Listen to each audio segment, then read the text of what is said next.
Good morning, students. How are you?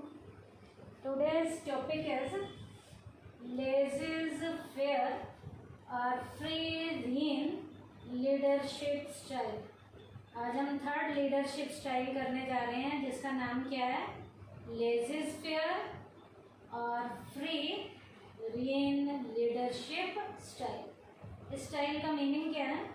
It refers to that leadership style in which the leader gives his subordinate complete freedom to make decision। इस style में leader अपने subordinate को decision लेने की पूरी freedom देता है। इस स्टाइल में लीडर अपने सबॉर्डिनेट को डिसीजन लेने की पूरी फ्रीडम देता है। This leadership style is also described as individual centred style. इस लीडरशिप स्टाइल का एक और नाम भी है, क्या? Individual centred style. The manager और the leader take little interest in managerial functions and the subordinates are left on their own। इस स्टाइल में मैनेजर डिसीजन लेने में रोल प्ले नहीं करता। इस स्टाइल में मैनेजर एक बार समझाकर अपने सबॉर्डिनेट को चला जाता है और डिसीजन लेने के लिए पूरी फ्रीडम वो अपने सबॉर्डिनेट को देता है। The manager, by explaining the overall objective, help the subordinate in determining their own objective। यहाँ एक बार लीडर अपने सबॉर्डिनेट को समझा के चला जाता है, सबॉर्डिनेट अपनी मर्जी से डिसीजन को लेते हैं। Apart from this style provide resources for work performance. वो वर्क परफॉर्मेंस के लिए हमें रिसोर्सेज भी प्रोवाइड कराता है। And if need be they also advise the employee. यदि उसे लगता है कि कहीं एम्प्लॉय को एडवाइस की ज़रूरत है तो एडवाइस भी देता है। This style is absolutely differ from the autocratic leadership style. ये स्टाइल ऑटोक्रेटिक लीडरशिप स्टाइल से बिल्कुल डिफर है। अब इस स्टाइल को देखो, डायग्राम के जरिए बताया गया है। एल नाम का लीडर बाहर बैठा हुआ है, उसके सबॉर्डिनेट कौन कौन है? ए, बी, सी और डी। लीडर इन सबॉर्डिनेट्स को बताकर इनको बाहर चला गया, इन्हें रिस्पॉन्सिबिलिटी भी समझा दी, अथॉरिटी भी दे दी। अब सबॉर्डिनेट आपस में मर्जी से अपनी पूरी फ्रीडम का यूज़ करके इस स्टाइल में डिसीजन लेते हैं। लीडर इन सबॉर्डिनेट्स को जो जो रिसोर्सेज देने हैं, जो अथॉरिटी देनी है, जो रिस्पॉन्सिबिलिटी देनी है, समझा के बाहर बैठा हुआ है। जब एडवाइस की ज़रूरत होगी या एडवर्स कंडीशन में जब लीडर की ज़रूरत होगी तो लीडर दखल अंदाजी करता है, नहीं तो लीडर सबॉर्डिनेट के काम में बिल्कुल भी दखल अंदाजी नहीं करता। वो अपने सबॉर्डिनेट को पूरी डिसीजन लेने की क्या देता है? फ्रीडम देता है। अब इस स्टाइल की फीचर्स क्या क्या हैं? पहली फीचर है फुल फेथ इन सबॉर्डिनेट। इस स्टाइल में लीडर में को अपने सबॉर्डिनेट पे पूरा विश्वास होता है। The main feature of this style is that the manager consider their subordinate capable, active and responsible individual। इस स्टाइल की सबसे बड़ी क्वालिटी क्या है? इस स्टाइल में मैनेजर अपने सबॉर्डिनेट को पूरी तरह से कैपेबल समझता है, एक्टिव समझता है और रिस्पॉन्सिबल इंडिविजुअल के रूप में उन्हें ट्रीट करता है। And have full faith in them. इस स्टाइल में मैनेजर को अपने सबॉर्डिनेट के ऊपर पूरा विश्वास होता है, पूरा विश्वास होता है। अब पूरा विश्वास है तो वो उनको पूरे विश्वास के साथ उन्हें समझाकर चला जाता है बाहर। सबॉर्डिनेट के ऊपर विश्वास होगा तो सबॉर्डिनेट अपने काम को पूरे विश्वास के साथ अच्छे से करने की इस स्टाइल में कोशिश करते हैं। क्यों? क्योंकि इस स्टाइल में मैनेजर को अपने सबॉर्डिनेट पे पूरा क्या होता है? विश्वास होता है। सेकंड है independent decision making system. In this style the management related decision are taken by the subordinate instead of manager. इस स्टाइल में मैनेजर से रिलेटेड सारे के सारे डिसीजन सबॉर्डिनेट के द्वारा लिए जाते हैं। They can however consult the manager.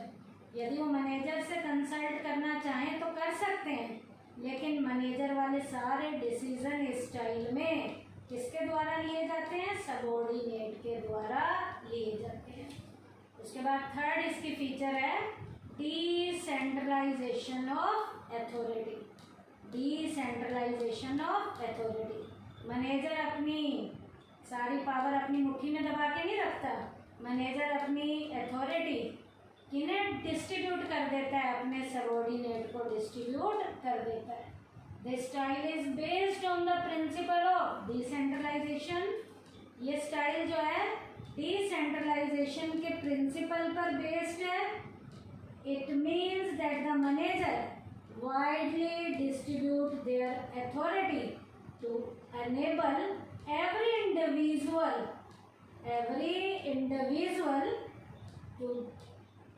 individual to functions of coordination, direction and journal control।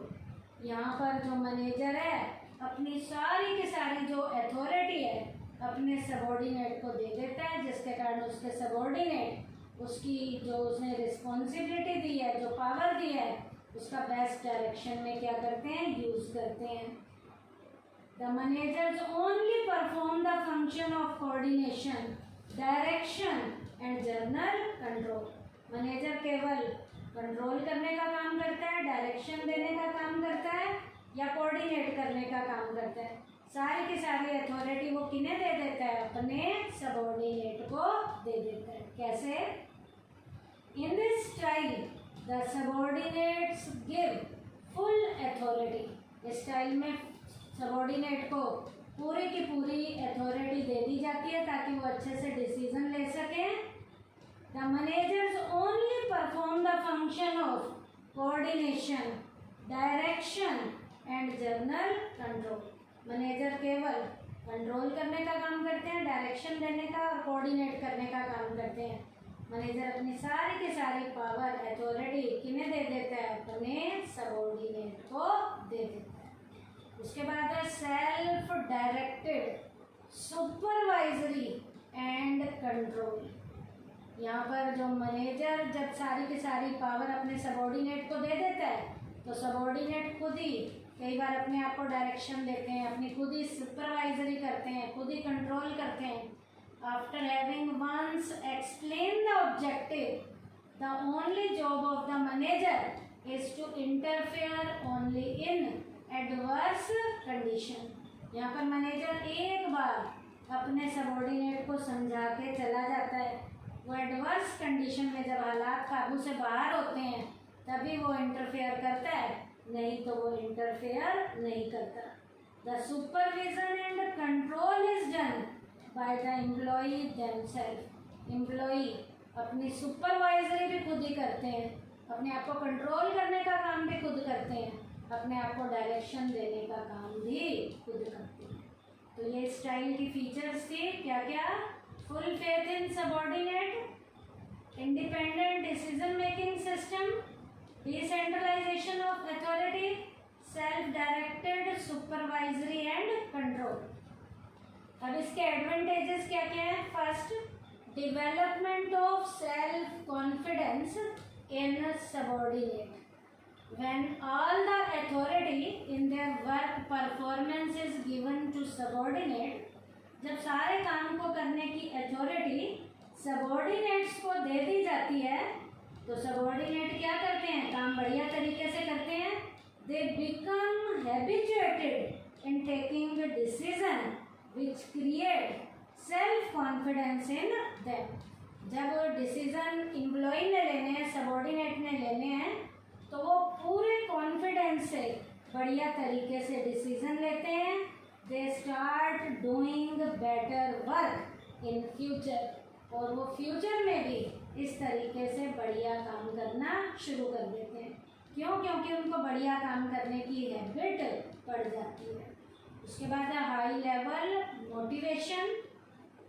When the managers give the subordinates all the authority by showing full confidence in them, they start considering themselves an important part of the organization या important part of the concern।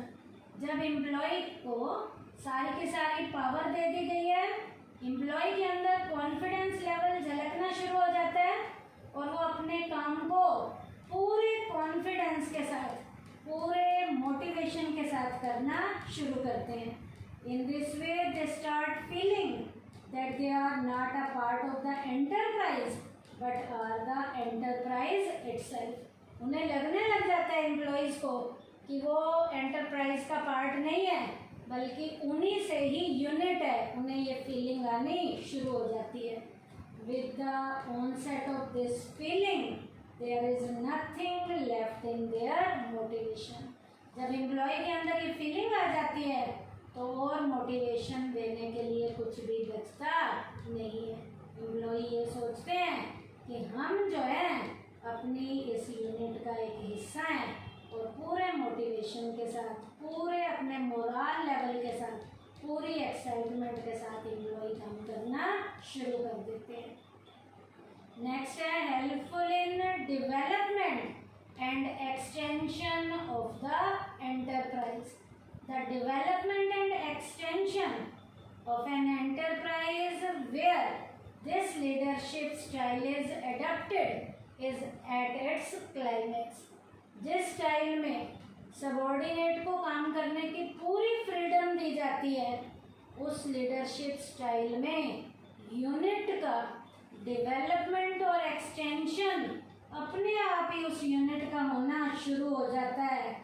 The reason for this is the more time available with the manager to find out the possibilities of development and extension।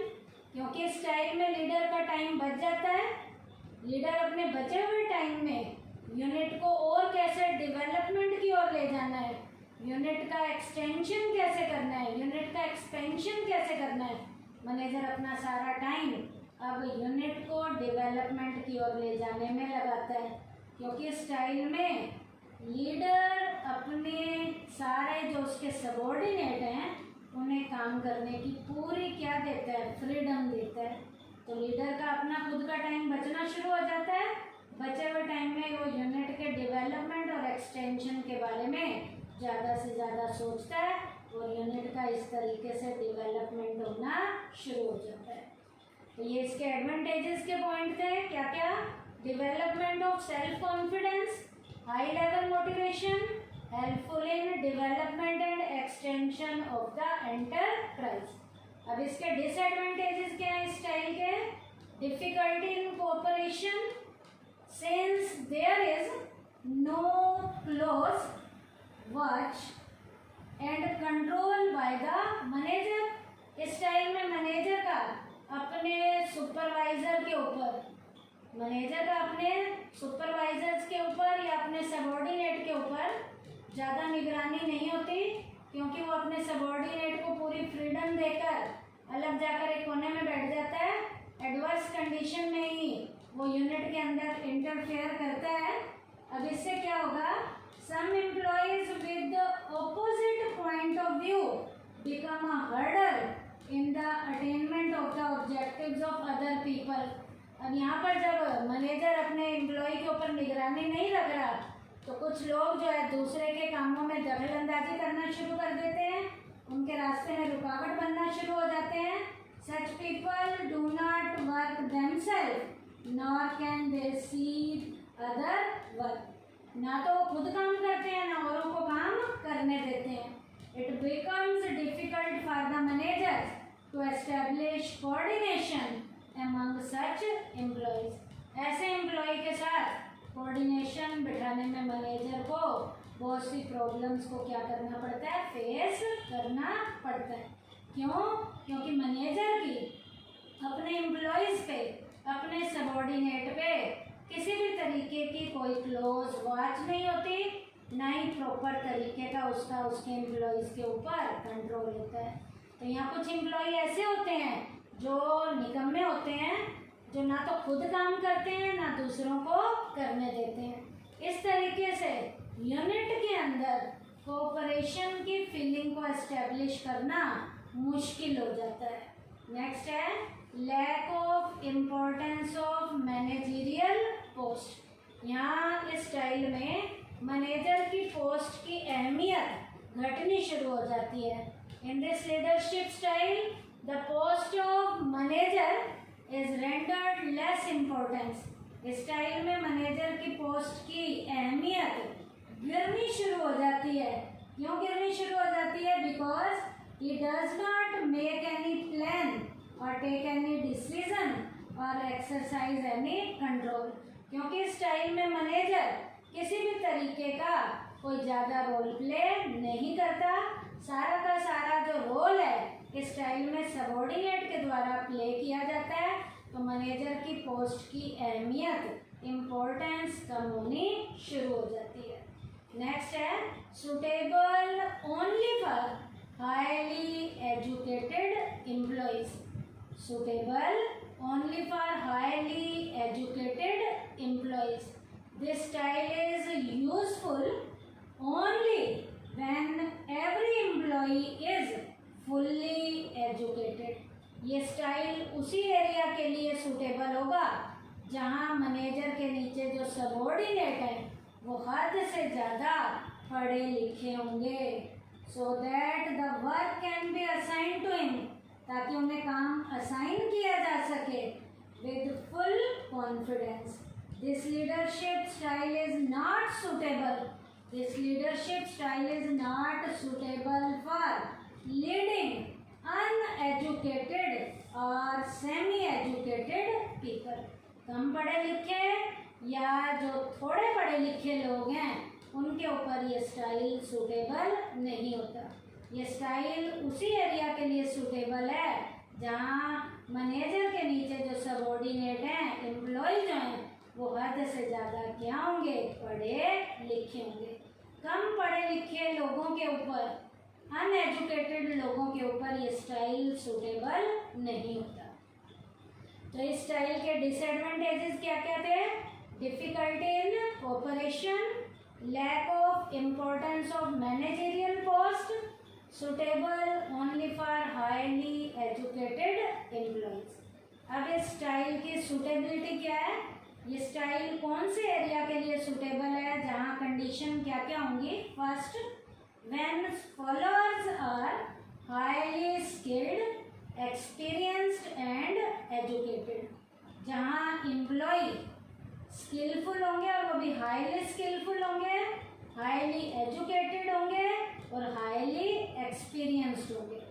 Second, when followers have pride in their work and they drive it successfully on their own।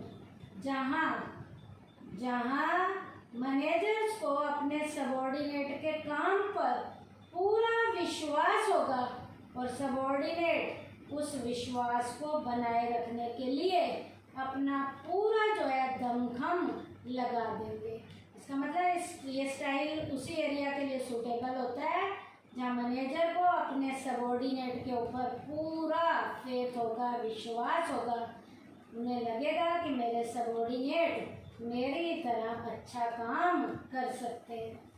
Third, outside expert such as staff specialist और consultant are being used. जहाँ पर बाहर से expert लोग जैसे staff specialist का और consultant का जहाँ पर क्या किया जाता है, यूज किया जाता है। फॉलोअर्स आर, लास्ट पॉइंट है, फॉलोअर्स आर ट्रस्टवर्दी। जहाँ पर काम करने विश्वास के योग्य होंगे उसी एरिया के लिए ये स्टाइल क्या होगा, सूटेबल होगा। सूटेबिलिटी के पॉइंट फिर से सुन लीजिए। When followers are highly skilled, experienced and educated, when followers have pride in their work and they drive it successfully on their own, outside experts such as staff specialist or consultant are being used, followers are trustworthy। तो आज के इस topic में हमने क्या किया, third leadership style किया है जिसका नाम है लेज़ी-फेयर और फ्री लीन लीडरशिप स्टाइल। इसका मीनिंग क्या है, इसका मैंने डायग्राम बताया आपको, इसकी फीचर्स, एडवांटेजेस, डिसएडवांटेजेस और सूटेबिलिटी। थैंक यू बेटा।